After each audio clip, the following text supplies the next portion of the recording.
Wondering how to turn your dreams of entrepreneurship into a reality? Take the mystery out of success, clear the fog of failures, and use speaking to create a six-figure business. Learn the success strategies of international speaker and business coach Katya Ravi. Learn business from brave to rave. Bonjour, bonjour, bonjour. Katya Ravi with Ravi Strategy Studio. You are here with Brave to Rave. Today, we're going to talk about why are we scared to have our own speaking event? Why are we scared to get on a stage and to speak? Why are we scared then people won't like us? I really would like to start with telling you a really, really cool story, at least to me. Just about, I would say it was this summer, one of my coach had a retreat for us, and we were lucky enough to go see the play Chicago as a treat, and but that was wonderful and that was great. But I think the best part of that was the fact that we got to meet with the cast after, and something really stood out for me. I was really mesmerized the entire part of the show by this musician who was playing two instruments. I mean, we know how hard, if some of you do play an instrument. For me, I'm a dancer, so I know how hard it is to listen to the music, looking at the floor and dancing and giving to my partner. Well, this guy was playing two instruments. And one of the things that he said later on was when we had the opportunity to ask questions, he said, if you are truly authentic to yourself, New York City will find the place for you. And I would like to somewhat rephrase that. Yes, New York City, but I think the world will find a place really for you to be staying authentic. I mean, this guy wanted to do obviously Broadway and was playing two instruments. And I mean, no matter how weird maybe some of his peers thought he was when he was young or growing up, and I don't know, I really went home. Well, actually, back to my hotel room that night, really thinking of that statement and how powerful this was for me. I think one of the most amazing thing that happened going back to my room and really reminiscing on that was nothing compared to what would happen the next day. Our coach had organized a surprise for us. And honestly, meeting with the cast was a surprise big enough. But we actually got to meet with the Tony Award-winning American theatrical producer, Fran Weisler. And I'm sure I am butchering her name because I'm trying to say it in an American way and I can't. So Fran Weisler. Anyway, it was really magical. And a lot of people were asking questions and usually I ask, but I was really in a contemplative mood, and I was just soaking it, the fact then, wow, here I am in America and taking risk in my life in ways that I've never done before. And I always think that, however, at age 20, I came in America. So many things was kind of running into my head. And one of the things then was talked about was standards. And I had to pause when that word, high standards, came in the discussion. Again, went back to my hotel room and actually really broke down. I have cried like I haven't cried in a long time, really sobbing. I think for the first time in my life, I had someone really saying, you know what? It is okay to have high standards. And the higher the standards, the better you are. You see, when I came to America, I came as a young girl, lady, however you want to call it. I wasn't 21 yet. I came to work for the hairdresser of the White House at the time. That's how I came here. I was along 22 other hairdressers, and it was magical, really magical to come here. I was in France, in Brittany, really specifically. So if you want a map of France, Brittany is right below Normandy, the Normandy beaches, and I don't live very, very far from the beach in Brittany. And I was raised by two entrepreneurs. My parents were fierce entrepreneurs, super high standards and wealthy. However, you would have never known. I would have never known. I had to work hard. I had to work harder probably than most. And they were both very successful. I still had to buy my car. A lot of things I realized I was giving, but a lot of things I had to work for. And when I decided to work for my dad, who was a very successful hairdresser and had a team of people, at one point he had, I don't want to say anything wrong, but I think like at some point we were about 10. I wonder if at some point we were not like 12 or 13. But when I started to work there, I thought that was going to be cool. My dad was involved with all these things. Well, he definitely treated me not only like an employee, but he was harder on me. He expected even more out of me. And I don't think I realized these things. I was taught even in the family to help out. I was never giving an allowance. I mean, there was a lot of things that made the standards really high. And I know by now you're probably wondering, how is this going to be relative to how to have our own speaking event?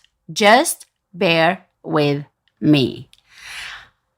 So when I came here, high standard is all I knew. That's why I was also, I think, chosen to come in this country. I mean, 22, I was one of the 22. And that didn't last really, really long. I realized then some of the people I was surrounding myself, not the people that I had came with, but the people that I was meeting and were definitely almost thinking that I was crazy to have all these high standards. I'm not going to go in great detail, but I was married, met my now ex-husband, and have 3 absolutely beautiful, gorgeous children.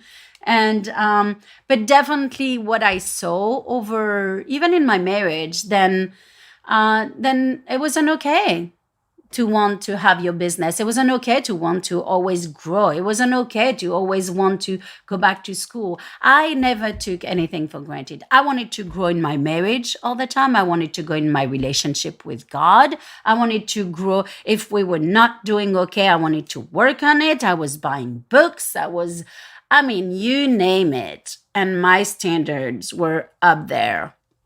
But after a while, when you surround yourself with people who don't have the same standards, you start thinking you're weird. You start thinking you're the problem. You start thinking then they're right and you're wrong. And I basically kind of went that route. And it wasn't after, really, it took me even almost 2 years after my divorce to realize that, you know what? I am so right. Now, am I wrong at times? Oh my gosh, yes. And you can ask my fiance, I am very, very good at saying so. But having high standards should be the norm. Nobody should make you feel bad because you want to grow. And hearing someone from Broadway and hearing my coaches saying these kind of things were so rewarding to me, because it was really a space where I'd say, you know what? Now that you're really ready and now that you're really embracing it, it's gonna be magic.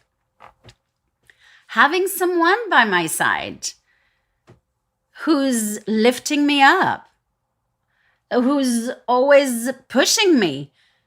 I come up with ideas. It must be hard to live with me. Why?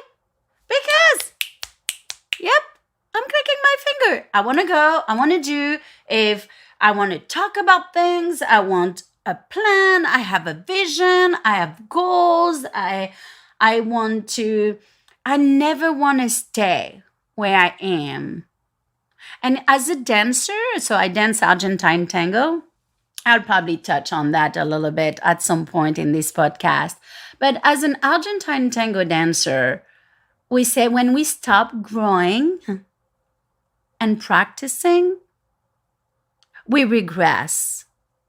And I believe it's the same thing for anything in life. For our relationships, for our parenting, for our businesses.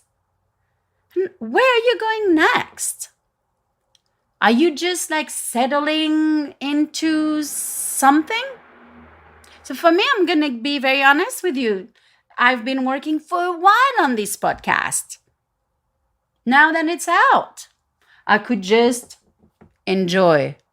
But no. Now it's, when is the book coming out? And I'm talking about all that because we are scared. We are scared to grow. We are scared to be judged. We are scared then people are not going to like us. And this is what it's all about, getting on stage. Why is it scary? And one of my clients the other day said, oh my gosh, Katya, having my own event, I don't know. Well, why is that scary? I have been coaching clients who have shared with me some of their biggest fear about being a speaker. And one of the common fear that I have noticed among people is that they're afraid to put themselves out there by having their own speaking event. They're afraid of many things. You shouldn't think that having your own event is scary, because when you run an event without a team, you're the one who controls the message, the marketing, the profit. Self-hosted speaking events are so much more intimate. And at the beginning, that's what you need to do. I see so many people who want to put their own event and they just want to do something huge and something with many speakers and No. At the beginning, run your event without a team. Run something very small. Give something intimate. It's going to give your attendees more access to you, to your ideas. to your message, to what you are offering, and whether that's a product or service. Now we all know about what's popping into your head. The endless worry before the event.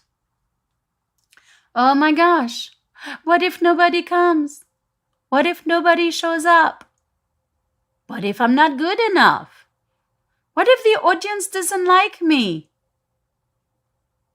But then we also have, what do I have to speak about? Then someone would even have an interest in. And the list goes on and on and on. Well, you know what? I put together an event not too long ago. It was super tiny. I wanted 10 people. Well, what I didn't realize, which I know better. I am a business coach. This is what I teach people. But I was like, oh, I'm just going to make it like super nice, super intimate. Well, I did it on a holiday. Of course, being an immigrant, there are some holidays that I don't even think about. You would think being here in America for such a long time, then I would be totally tuned in. Nope, totally forgot about it.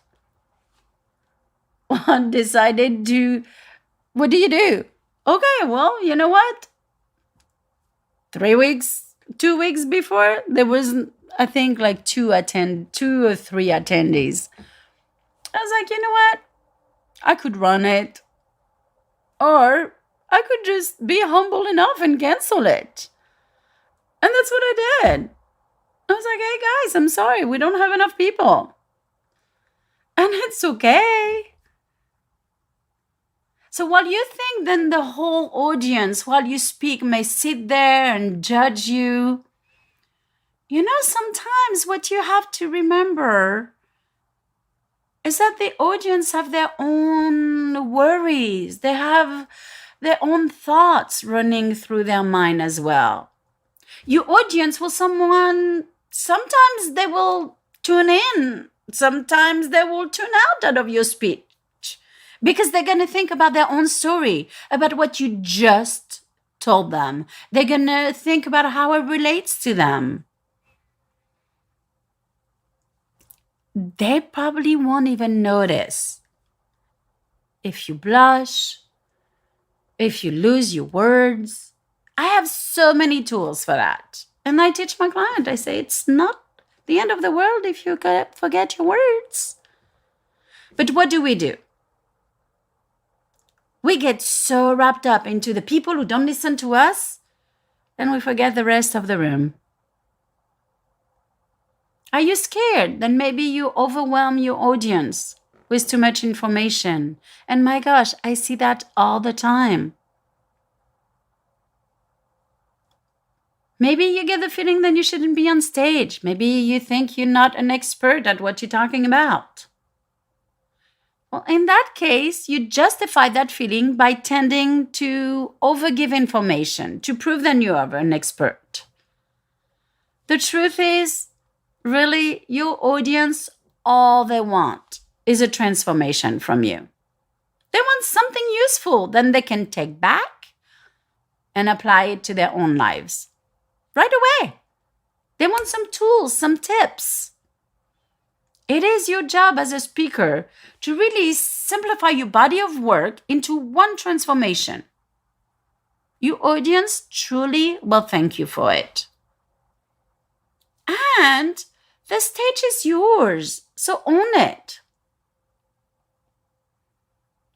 Before you choose and book a location to speak, do your research. Know your target audience. Know where they come from. Create a list of potential places. The key is always to focus on the specific groups who are more likely to attend your event.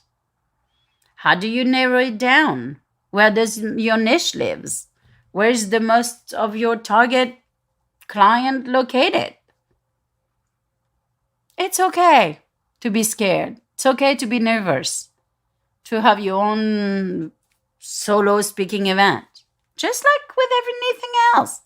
I'll take a few time to get used to. The more you speak in front of your own audience, the less intimidating it will be. Start off with having a super small event, then work your way to larger events. That way you're more comfortable, you have gained more experience. And if you need a push, if you think you need time to practice, if you feel like your speech is not what needs to be, hire someone.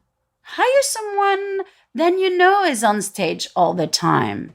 Get some help. Know what it takes to transform an audience. And then you'll be in front of your ideal client. You will leave them with something. And your first own event could be the best event you'll ever run. Or it could be a flop. Don't dwell on it. Get back up and do it again. Why? Because that's what having high standards is really all about. If this event is not to your standard, then the only way you can go is up from there. Thank you so much for another great time on Brave to Rave.